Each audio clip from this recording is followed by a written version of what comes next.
Welcome to the Sense Making in a Changing World podcast, where we explore the kind of thinking we need to navigate a positive way forward. I'm your host, Morag Gamble, permaculture educator and global ambassador, filmmaker, eco-villager, food forester, mother, practivist, and all-round lover of thinking, communicating, and acting regeneratively. For a long time, it's been clear to me that to shift trajectory to a thriving one-planet way of life, we first need to shift our thinking. The way we perceive ourselves in relation to nature, self, and community is the core. So this is true now more than ever, and even the way change is changing. Unprecedented changes are happening all around us at a rapid pace. So how do we make sense of this? To know which way to turn, to know what action to focus on, so our efforts are worthwhile and nourishing and are working towards resilience, regeneration, and reconnection. What better way to make sense than to join together with others in open, generative conversation? In this podcast, I'll share conversations with my friends and colleagues, people who inspire and challenge me in their ways of thinking, connecting, and acting. These wonderful people are thinkers, doers, activists, scholars, writers, leaders, farmers, educators, people whose work informs permaculture and spark the imagination of what a post-COVID, climate-resilient, socially just future could look like. Their ideas and projects help us to make sense in this changing world, to compost and digest the ideas, and to nurture the fertile ground for new ideas, connections, and actions. Together we'll open up conversations in the world of permaculture design, regenerative thinking, community action, earth repair, eco-literacy, and much more. I can't wait to share these conversations with you. Over the last 3 decades of personally making sense of the multiple crises we face, I always return to the practical and positive world of permaculture, with its ethics of earth care, people care, and fair share. I've seen firsthand how adaptable and responsive it can be in all contexts, from urban to rural, from refugee camps to suburbs. It helps people make sense of what's happening around them and to learn accessible design tools to shape their habitat positively and to contribute to cultural and ecological regeneration. This is why I've created the Permaculture Educators Program, to help thousands of people to become permaculture teachers everywhere through an interactive online dual certificate of permaculture design and teaching. We sponsor global perma-youth programs, women's self-help groups in the Global South, and teens in refugee camps. So anyway, this podcast is sponsored by the Permaculture Education Institute and our Permaculture Educators Program. If you'd like to find more about permaculture, I've created a 4-part permaculture video series to explain what permaculture is and also how you can make it your livelihood as well as your way of life. We'd love to invite you to join our wonderfully inspiring, friendly and supportive global learning community. So I welcome you to share each of these conversations, and I'd also like to suggest you create a local conversation circle to explore the ideas shared in each show and discuss together how this makes sense in your local community and environment. I'd like to acknowledge the traditional custodians of the land on which I meet and speak with you today, the Gubbi Gubbi people, and pay my respects to their elders past, present and emerging. On Sense Making in a Changing World today, I'm joined by Geoff Ebbs, the Brisbane-based author of a new book called Your Life, Your Planet, published by Australian Geographic. He's a long-time environmentalist who's tried his hand at so many different ways of being a change maker. As a politician, a comedian, a lecturer, author, engineer, actor, radio host and guest, we had such a great chat. And the focus of his latest book is on how building communities can save the world. So come and join the conversation, and welcome to the show today. Well, welcome to the show, Geoff. It's an absolute delight to have you here. I've just been reading your latest, this book, Your Life, Your Planet. And the subtitles is What You Can Do Right Now, packed with practical tips to immediately reduce your environmental footprint. And it's published by Australian Geographic. So from this, my guess is that your focus is really around what it is that we can do in our homes and our communities to make a change. But I also noticed that you're an actor. You've stood for for Parliament several times. You stood against Kevin Rudd as well, I saw. Politician, certainly academic, the highlight of my political career. Activist, writer, so many different elements of this. And I guess the key thread that I see is this key passion to want to bring about change that we need to see in the world. So maybe let's just start at the sort of at this end of the conversation around, well, tell us a little bit about the book and why and how this book came into being and what you're hoping this book will do. Sure. Well, thanks, Morag. The relationship with Australian Geographic was initiated by them. So I've worked on a lot of other books written by me or by Tom Giovanni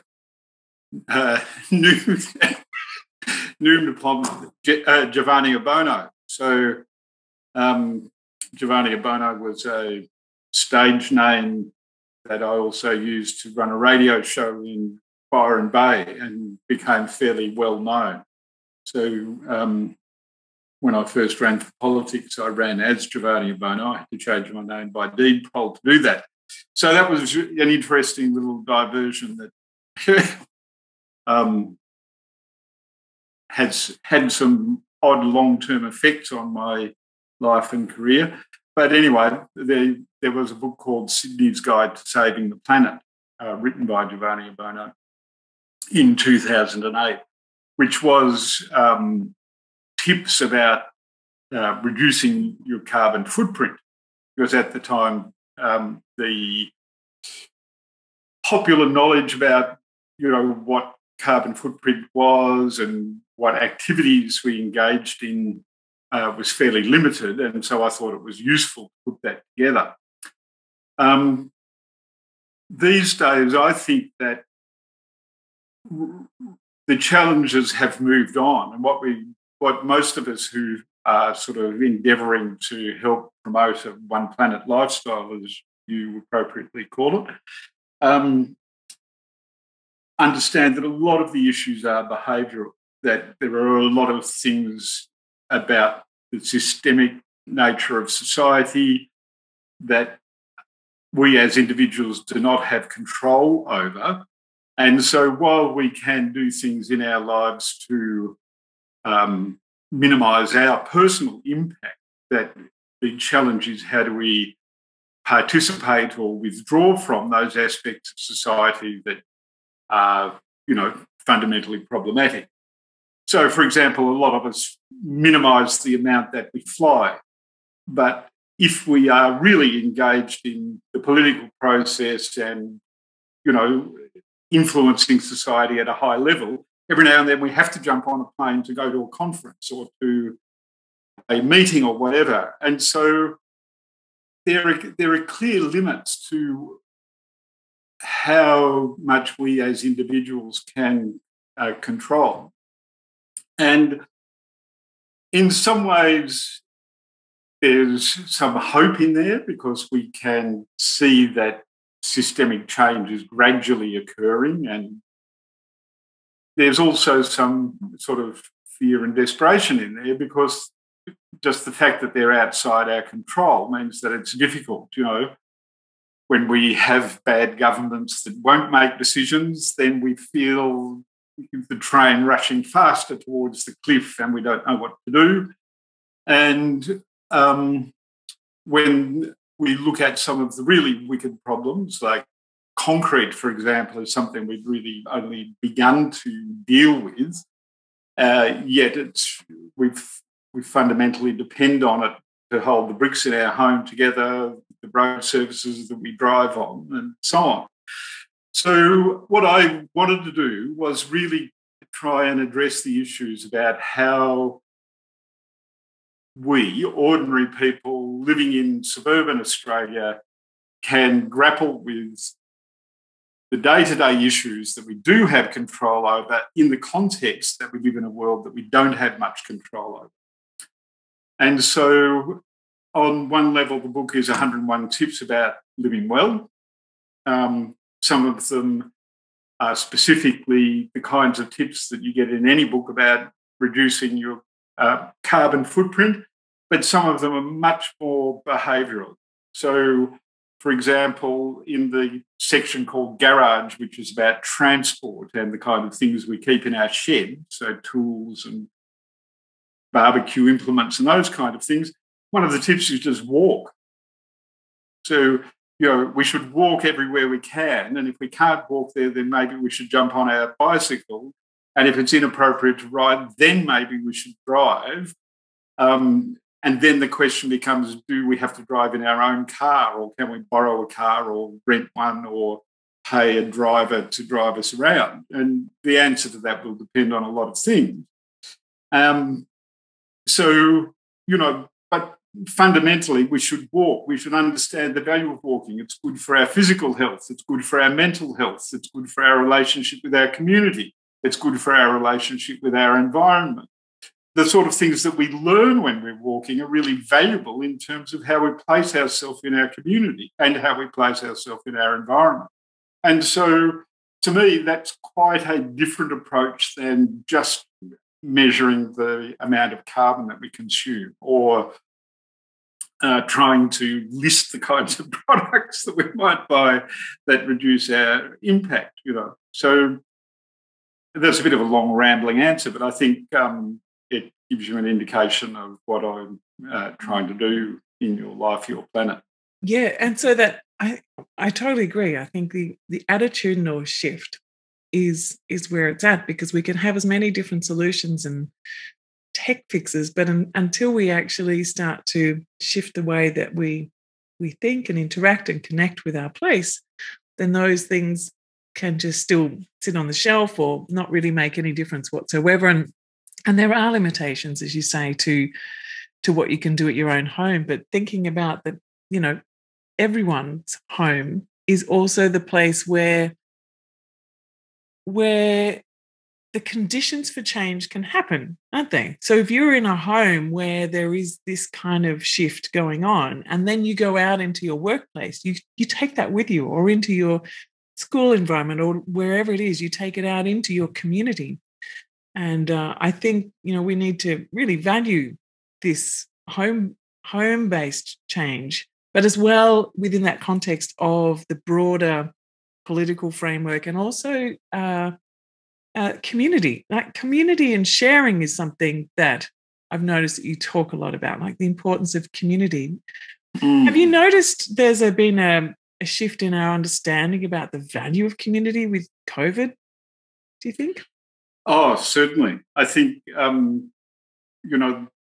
2020 was the most interesting year you could have possibly chosen to write a book like this, because we were in the midst of seeing those long-term impacts that, something like a pandemic has on society. And the way just that the shelves of supermarkets and shops emptied was extraordinary to watch. People went for toilet paper first, which remains a mystery to me, and I'm sure has a Freudian explanation, but nevertheless, that's what happened. And then the basic foodstuffs started to disappear. So sugar, flour, all of those things that people, people of my age grew up with those as being the things that you bought, and a lot of other things you made or grew. And so those were the things you went to the grocers for, those basic foodstuffs. So to see them disappear seemed to me to be a very strong indication that those old-fashioned values were rising to the fore. Then eggs started to disappear, and then things like seedlings and live chickens that people were buying started to disappear. So as the months rolled by, we saw this shifting of society from being a consumer society to having a mixture of consumption and production. And that reminded me of a term that I first heard from a woman called Kat Green, who had written a chapter in a book about the Future of Food, I think the name was. And she used the term turning our homes from being nodes of consumption into being hubs of production. And her argument was that when we stay at home and we do things like knit, make bread, darn our socks, hem our own trousers and skirts and so on, we're not only reducing the amount of things that we consume, but we're actually disengaging from the notion that we go out into society and consume things and then we bring them, or purchase things and then we bring them back home and consume them. And what we're starting to do is change that orientation of the individual as the consumer and society as the producer. And to me, that explained a gap that I'd had in my thinking, because I'd always said, grow it if you can, so talking about food, grow it if you can, make your own, whether or not you've grown it, and whatever you do, share it, because that's the way that we will start to transform the nature of consumption. But I'd had real trouble sort of promoting that message. People thought it was sort of twee or quaint or didn't quite see how it related to them. But hearing Kat talk about the hub of production versus the node of consumption, it all snapped into focus. And I saw the power of the home and of doing things at home and of sharing as the basis for building community. If someone pops over to pick up a loaf of bread because you've cooked 3 loaves of bread because it was just as easy to cook 3 as it is to cook 1, then naturally they will try and give you something in return. So all of a sudden you're setting up a trading network just by baking your own bread. Simple, really, isn't it? And what's wonderful too is that this is kind of where the work of people like David Holmgren has gone as well, with his retro-suburbia work, basically focusing in on the suburban household as the main point of production, and think about how, you know, education and childcare and food and all of these different things together. So I think it's absolutely fantastic. Where did you first start noticing all of this? When was your sort of moment of awakening around these issues? What fuels your flame? Well, I was lucky to have grown up with grandparents who were very old-fashioned mixed farmers, and so Mum had grown up on the farm, and so we're sort of quite rural in nature, and you know, we grew a lot of food at home. So I had exposure as a child. Then I became immersed in technology and living a very sort of fast inner city high-tech lifestyle as a young person and young parent of a young family. So the moment of awakening for me was really the Iraq war over oil, which purported to be over the weapons of mass destruction. So during the time when the planes flew into the World Trade Center, I was living in Sydney and reverse commuting. So I lived in the city and then I commuted out to beautiful northern suburbs, the northern beaches, to work at a book publisher's premises, producing and editing books. And so I drove through the city and across the Harbour Bridge every day. And the image of planes flying overhead and the towers of the city was terrifying to me. And for one reason or another, I ended up editing a thing called Energy Daily, which was a newsletter for energy industry executives, people who bought and sold energy. So some of them didn't work in the energy industry, but they were major consumers of energy. And what became immediately obvious to me editing that and looking close up at that industry was that the finance pages of the major newspapers were talking about the challenge of oil prices and our reliance on oil, and fully aware of the implications of fossil fuels on climate change. The international politics pages were describing a sort of geopolitical chess game where the end of cheap energy was the driving force behind the move of Western powers into the Middle East. The environmental pages had similar concerns, but from a different point of view. But on the front page, it was about weapons of mass destruction and how the UN, the chief of the UN arms agency, Hans Blink, I think his name was, couldn't, fight his way out of a wet paper bag, the President of the United States said. And so the nightly news, the front page of the newspaper, the conversation in the streets, the conversation at work was about the smokescreen that was being put out by a small number of vested interests, when there was this huge amount of information that was readily available for anyone who cared to look or knew about what was really going on. And so as a journalist who'd been sort of clawing my way up the ladder of journalism, and I got into journalism through technology. So as a technologist who'd been interested in information systems and building information systems, I suddenly realised that it wasn't the grassroots, it wasn't the sharing of information that made the difference. It was who was controlling the puppet strings that really made the difference. And that was shocking to me because, like a lot of us, through, the peace movement, feminism, the environmental movement, climate change awareness, we all thought that if only we could get the information out there, people would realise that there was a need for change. So when you go back and you look at things like Rachel Carson's Silent Spring or Shoemaker's Small is Beautiful, all those seminal books that really set us on this path of awareness about the dangers of the, industrial consumerist society that we've been building, all of those books were statements about what is really going on. And they revolutionised those of us who were receptive to that message. But none of us were prepared for the backlash. None of us ever assumed that there would be an organised opposition that traded in ignorance and fear to maintain the status quo.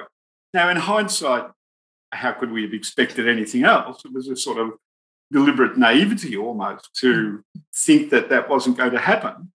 But I hadn't realised that until I saw what was going on in the mainstream media around the Iraq War, around the 9/11 crashes and, the subsequent war on terror.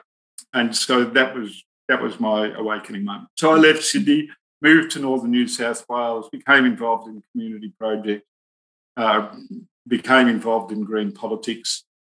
I did a lot of different things to learn about public speaking. So I did comedy training courses. I did writing for radio courses. I ran the radio program. So I used my magazine skills, my technology skills to sort of frame all of that and do it as well as I could. But I was on a completely different journey. I was then advocating for, but I still focused on awareness. And so I didn't really realise until about a decade in politics that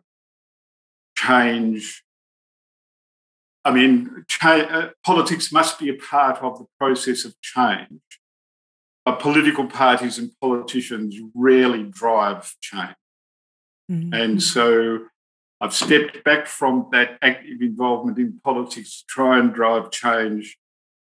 And I've realised that my best skills are in writing and performing, and so that's the way that I have to do it. And that's also where I hopefully can drive the wedge deepest and have the maximum impact. So I've gone from sort of trying to shine my light where it's darkest to trying to shine my brightest light. Yeah, that's a really, really great point. I'm so glad that you said that, because we can often spend a lifetime fighting things in areas where we just can never make shift happen. And yet when we focus on shining And also the thing that I wish I was funnier. I'm not a very funny person. I'm always so earnest, and I'd always wish I had the capacity to be a stand-up comic, because I watch as hundreds and thousands of people watch comedians just rip stuff to shreds and get right to the heart of an issue. And if people in the palm of their hands just, and like you said, it drives a wedge. It kind of opens up these doors, these portals for us to see something how we hadn't seen it before and be ready to be confronted, So I don't know. What's your experience of being a comedian in this space? Well, it's terrifying. And the reason is because you're on your own with a microphone and an audience. You don't have any of the structures that normally carry a performance. You don't have a tune to sing along to or lyrics to repeat. And so it's you in an emotional relationship with someone where you have to drive the relationship. And if you let the audience drive it, you'll completely lose it.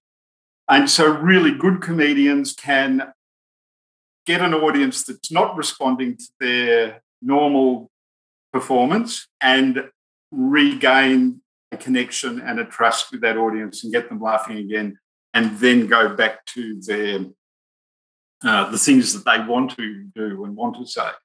And so that's a really, really admirable skill, and I'm yet to develop that. But the other thing that's terrifying. I was going to say, do you think it's part of where we need to be going? Like these different ways of sharing the change, sharing the ideas, because one way is, I go out and do talks and I run courses and I have a whole lot of different things like that. But different types of ways of communicating.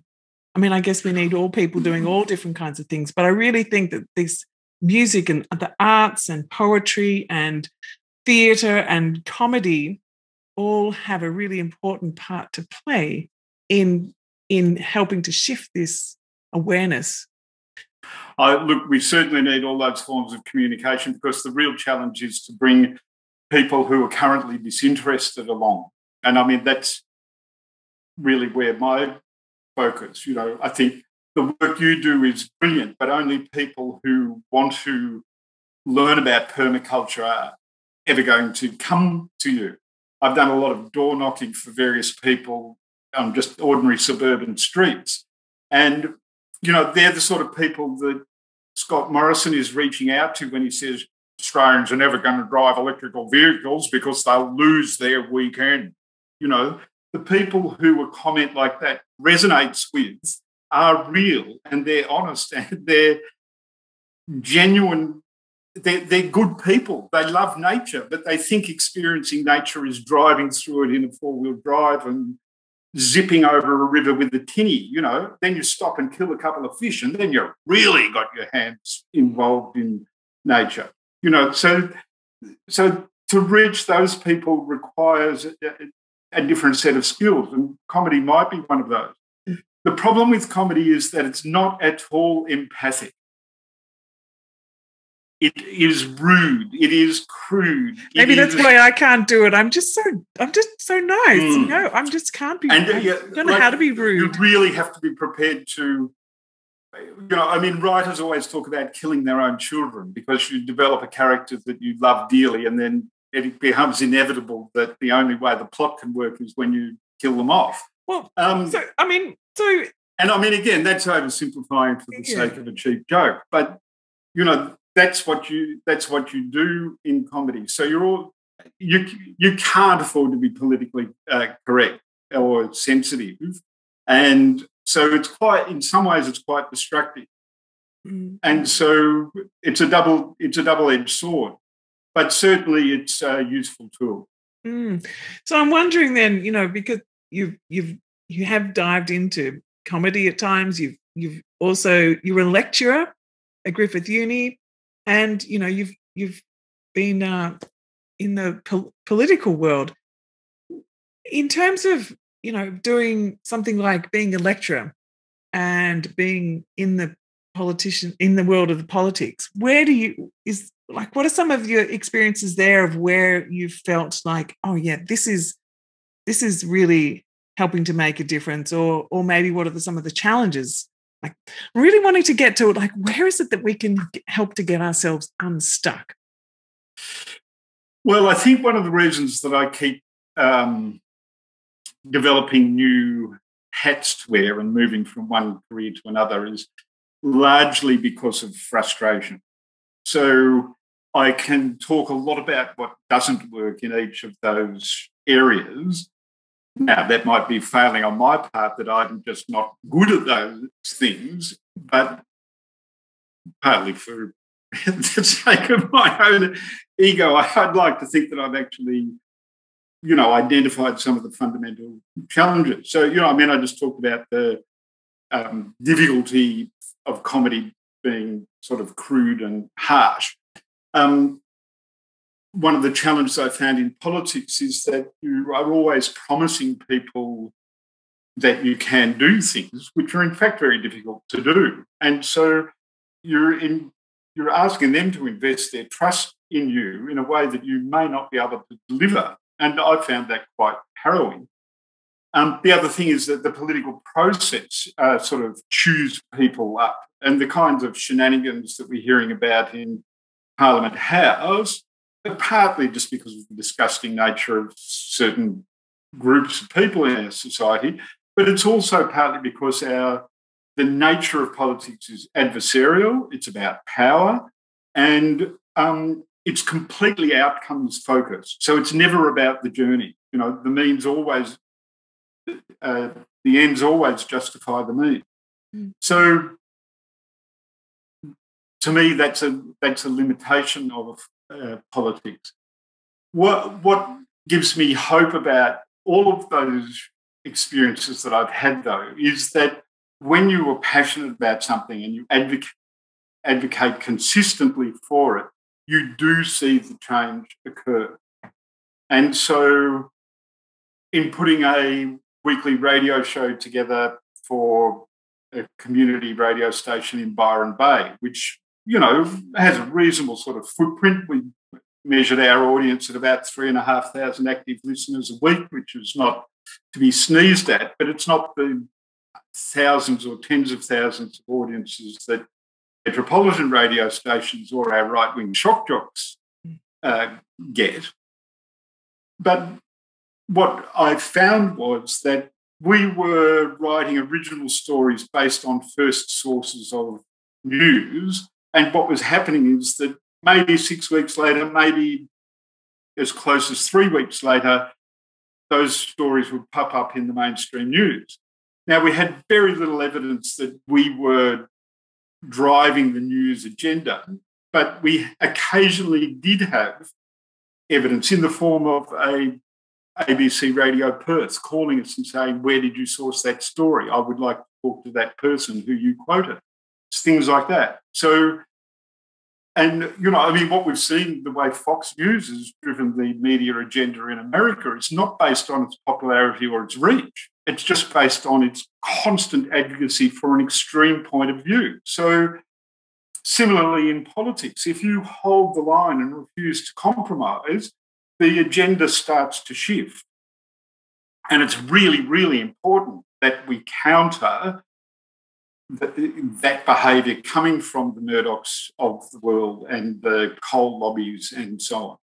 So even though I personally exhausted myself in certainly in politics, that doesn't mean that it's not worth doing. It just means that I had to move on for my own well-being. Yeah, it's interesting, isn't it? I've often toyed with the idea of standing as well, and I kind of stopped myself before even getting to the point that you got to, knowing that would be the end for me, feeling that the toxic nature of the culture there, and thinking that there's, for someone like me, probably the best thing I could do is to help to do what you were just talking about there, showing up consistently, sharing a different story and inviting people to come and hear that and be part of that other story, and helping to describe what that is, helping to demonstrate what that is, and consistently doing that. I think it's something that you can continue to show up with every day, and to have something that's real and viable, not just ecologically or socially, but also financially as well as a viable alternative. And I think we need other stories that are visible. One thing that I think that's really heartening is the number of independent, mainly women, who are appearing in federal politics. So starting with the campaign in Indi in northern Victoria, where some community groups decided that the political parties weren't serving their interests. Because they were a safe Conservative seat, they were getting no attention from either party, and so they would run against the parties. And they did it completely from a grassroots approach. They didn't appoint a candidate and then promote them. They went around the community and said, what do you care about? And then when they had an agenda together, these are the things that we want, then they used that basically kitchen table and town hall network that they'd set up to call for people who were prepared to drive that agenda forward. And then they selected their candidate using the same process. Now, Indi has got its second independent. The parties have not managed to break into that.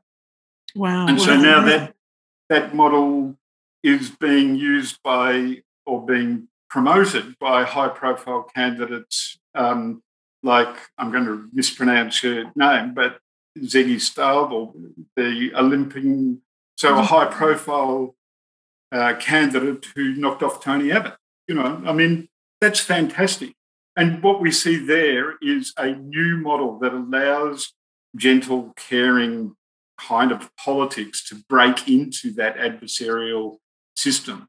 So very small, very early days, but I think that's hopeful in that respect.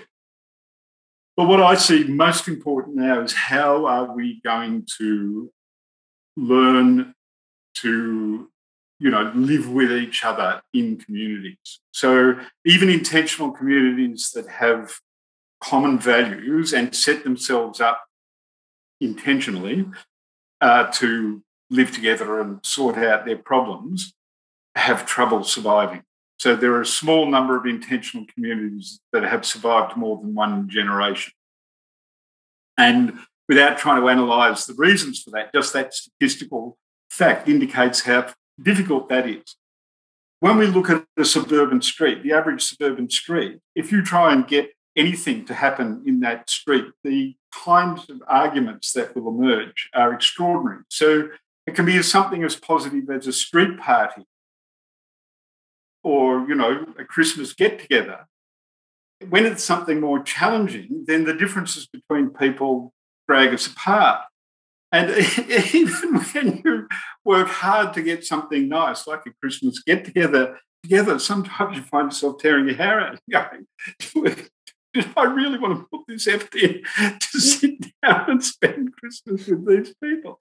It's terrifying how hard it is to live with each other.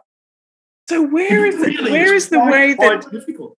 I totally hear. I mean, I live in an eco-village, and as much as, great stuff happens, there's also challenges. And fortunately, this is one of the ones where we are here that is seeing another generation coming through, where we've kind of got third generations starting to come through here, which is absolutely fantastic. And I think it's got something to do with the governance structure and the spaciousness of how we live, and I think that helps. And there's a lot of lessons in that.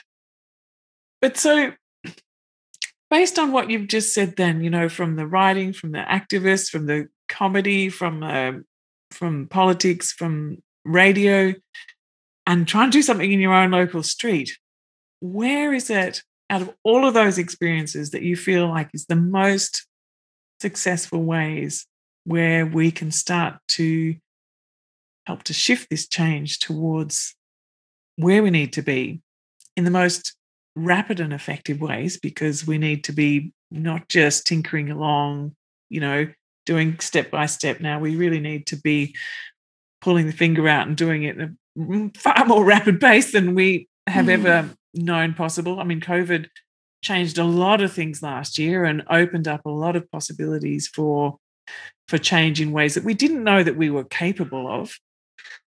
Yes, the challenge is that how quickly we've gone back to normal. I live in Brisbane and I live within listening distance of a freeway. Mm-hmm. And so for last year, the hum of the freeway dropped away to you could hear individual cars again. And, you know, within weeks of the Christmas holidays finishing and people having that feeling that COVID was over, it's, you know, it's the same hectic bedlam that it was a year ago. So there has been some kind of permanent shift, but we've eagerly and enthusiastically gone back to normal almost as quickly as possible. So that's just a precautionary comment. I mean, I think that watching the way we behave during COVID tells us a lot about what we can and can't do. And so that's a useful lesson. And I think it shows a real hunger for living more simply and having control over our own time. And I think for me, the convenience and comfort are the drivers of consumerism and everything that consumes resources faster than nature can replenish them. I mean, we live the lives that royalty lived a couple of centuries ago, and none of us want to give that up. But the reason that only a very few people at the top of the socioeconomic pyramid had those luxuries 100 years ago is because it actually requires quite a lot of resources to create that level of comfort. If you think about the smoothness of the ride we get when we go in a car, and you think about what other forms of transport, I don't know if you've ever ridden around in a cart being pulled by a horse. It doesn't matter how well sprung it is very bouncy and jerky compared to the ride in a modern car. If you were being carried along in, you know, one of those litters carried by 4 people on poles, I mean, I've never had that experience, but it doesn't look very comfy. And it's certainly not very quick, you know. We can drive a couple of 100 kilometres for lunch if we want to. And as Australians, we do that quite regularly. And, you know, it's not...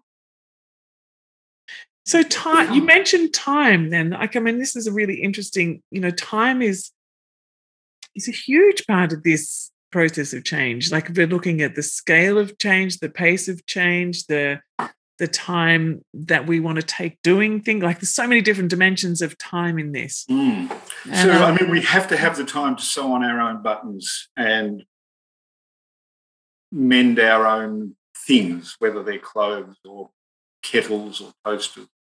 If we don't take the time to do those kinds of things, then we are throwing things away.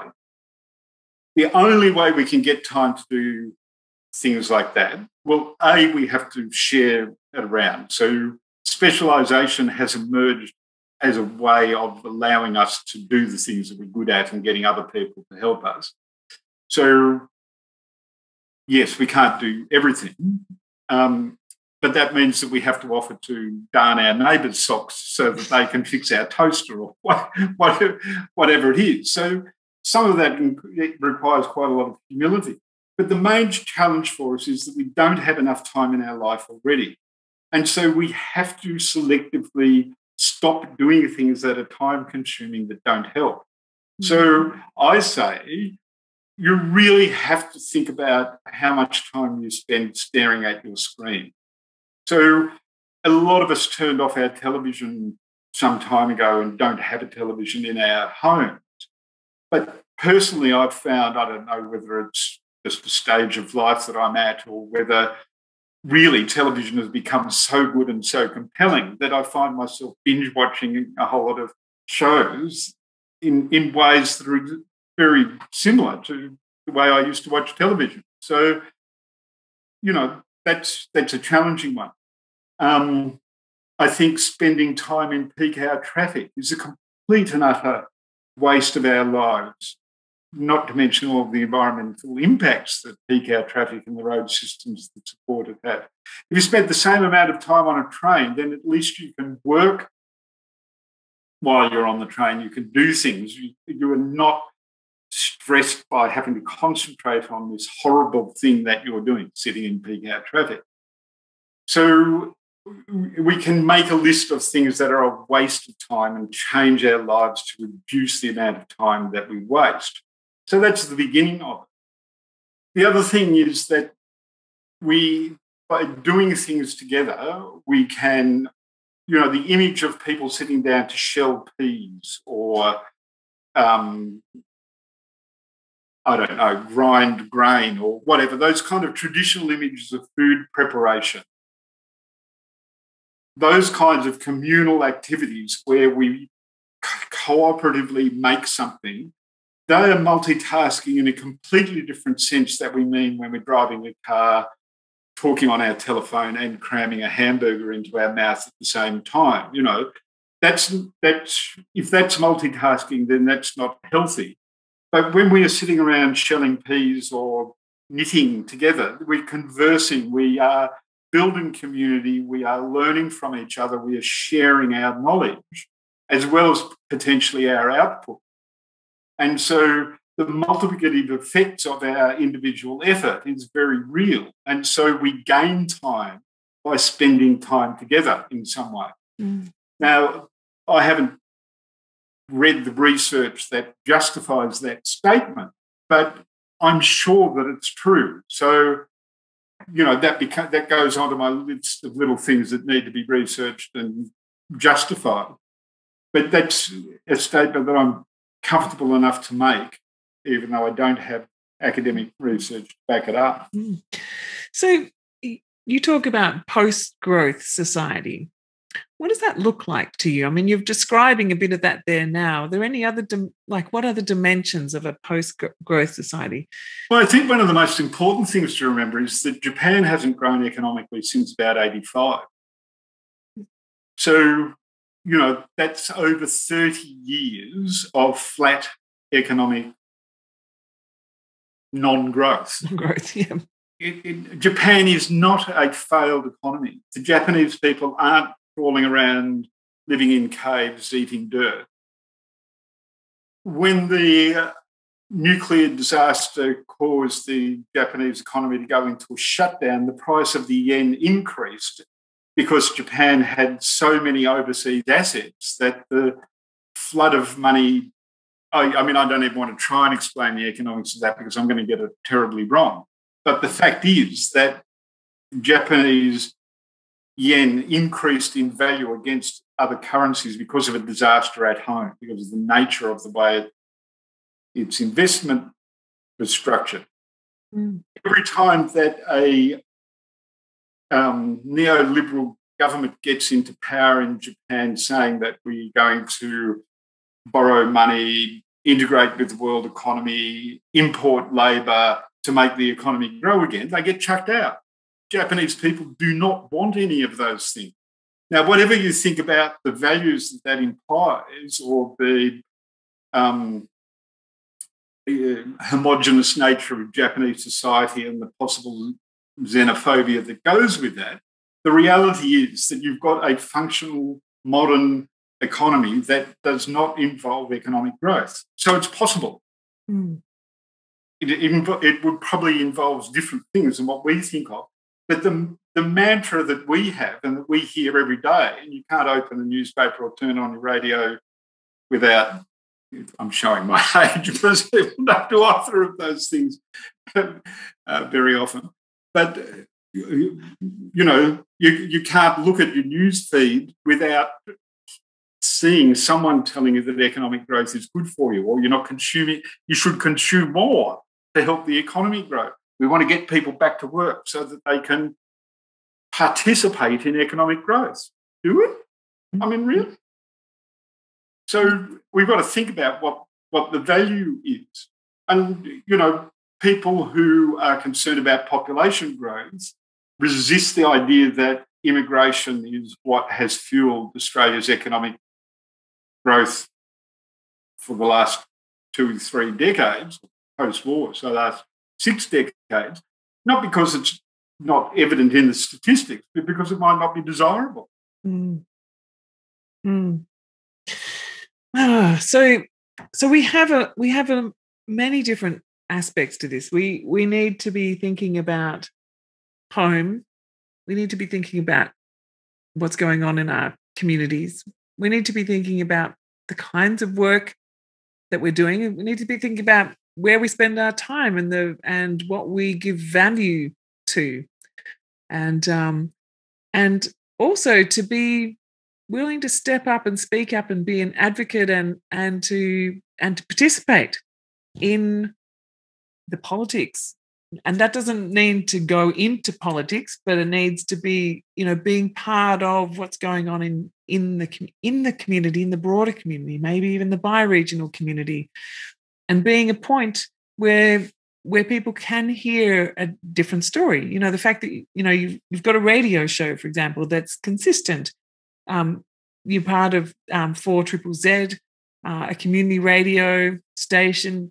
There's this other voice that's available to be heard. And so showing up, standing up, speaking up, giving things a go, creating different examples. I think these are all really important aspects of being part of the change. It's not like what is the change, it's like being part of the change process, and that we are in this time of great change. I mean, every era I know is a time of great change, but there's something particular about now. There's a whole lot of things going on, and there's, these looming dates that we have in front of us that create great levels of anxiety. I mean, do you feel that anxiety as you're kind of heading towards the 2030 point, or the 3 degrees? I'm terrified. I have 3 daughters. They are concerned about whether or not they should have children because of the state of the world. When I was a teenager and in my 20s, the threat of nuclear war caused some of us to think about whether we should have children or not. But it was abstract and distant. And when I hear 25-year-old women now saying, I don't think I will have children, it's not a sort of abstract philosophical discussion for them. It's a visceral decision that they're making with their gut, with their bodies. They're saying this is not a fit place to breed in. I mean, that's terrifying. Not only are we talking about the potential failure of civilization, we're really talking about a sort of potential imminent collapse of ourselves as a species. But to me, there's no point dwelling on that. I could write, significant academic treatises proving that that's the case, but that goes to the sort of, that's a bit like standing on the side of the road with a sign saying the end of the world is nigh. I lived in Sydney. There was a guy who actually did that. He was like the cartoon character with the long beard and the sign saying, repent, sinners. It doesn't help. When I talk to Ross Garno in a fortnight, my question to him is going to be, you have this grand plan for a post-carbon economic abundance. What are the values that are inherent in that? What are we preserving? Why are we growing? What do we care about and what don't we care about? Because to me, the basic challenge is there are too many of us. The globe might be able to support 10 billion people, but we might have to live in giant mega cities with completely unpopulated landscapes where robots grow food for us to do that. And I'm not sure that I want to live in that world. I do want to be able to go and pick leaves off a plant and eat them. I do want to understand and have a relationship with my food. Now, I don't go out and hunt meat. I don't keep an animal and milk it. but I do have a whole lot of green leaves that grow well in subtropical Brisbane, and I haven't bought spinach or silver beet for 3 or 4 years, So, because that makes sense to me. And so we have to be a bit kind to ourselves too. We can't put on this sort of morally strict hat of I have to do this list of things because that's the only way the planet can survive, because we can't sustain that. That takes too much moral fight. That's fanatic. That's fanatical behaviour.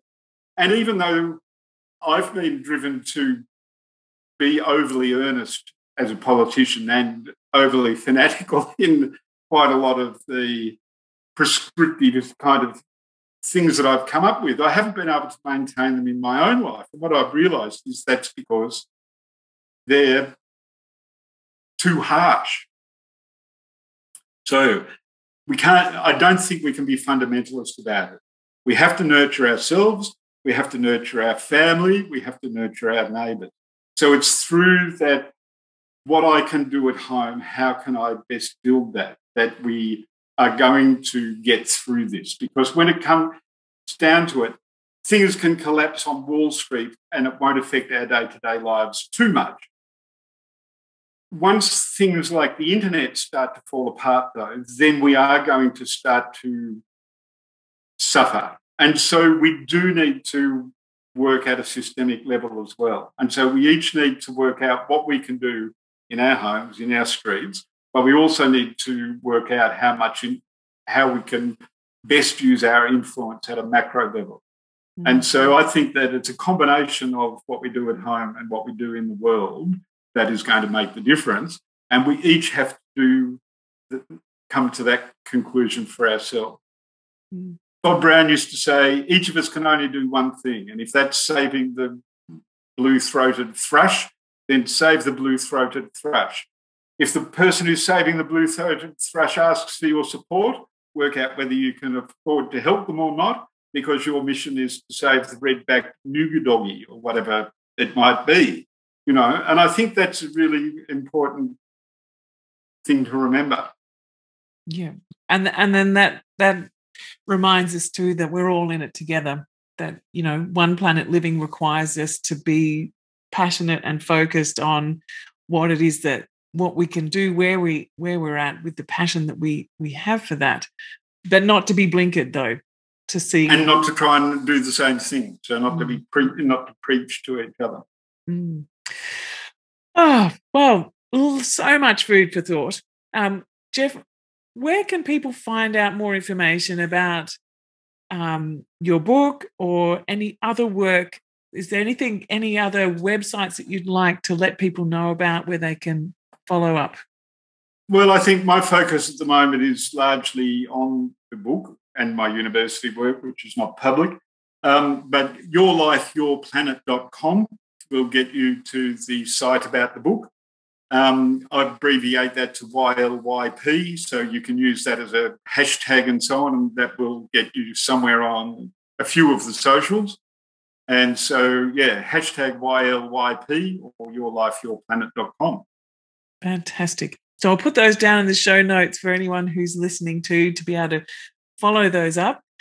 Thank you so much for your time today. It's been an absolute delight to spend this hour with you and explore all the different aspects of how we can actually make sense of what's going on and to bring change in the ways that we're able to. So thank you again, Geoff.